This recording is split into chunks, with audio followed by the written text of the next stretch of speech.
હાય જોયો જોયો નહીં, અર્જુન. મારું નામ અર્જુન છે.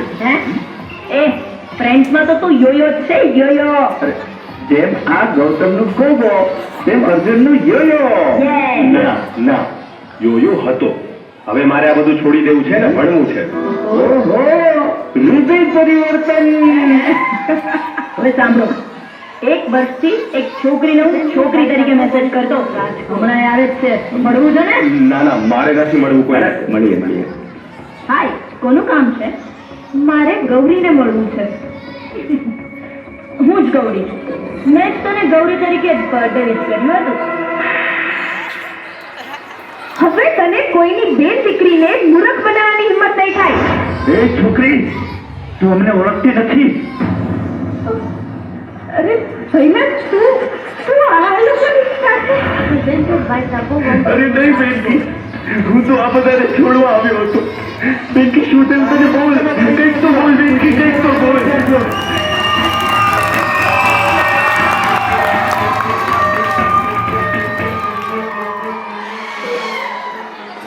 ડોક્ટર સાહેબ, 6 દિવસ થઈ ગયા.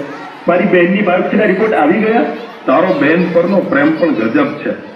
રોજ પૂછે છે. હા તું જસ્ટ અત્યારે જ શું આવ્યું છે રિપોર્ટમાં? જલ્દી કહો ડોક્ટર સાહેબ. મને લાગે છે તારે તારા પપ્પાને સાથે રાખવા જોઈએ. અરે હું બધું સંભાળી લઈશ, તમે બોલો જલ્દી. શું થયું છે મારી બેન? એને કેન્સર થયું છે. નહીં ડોક્ટર, નહીં. આ શું થઈ ગયું? મને ખુશી આપનાર બેનને મારે હજી ખુશી દેવાની બાકી છે. રૂવાડે એનું ઋણ થઈ જશે. તમે ધીરજ રાખો. અરે ડોક્ટર સાહેબ, જોજો મારી બેનને આ વાતની ખબર ન પડે. અને મારા પપ્પાને પણ તમે જ કહી દેજો. હું નહીં કહી શકું. એમને સંભાળો જરા તમે.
ખરેખર ખૂબ ડરી ગયો છું.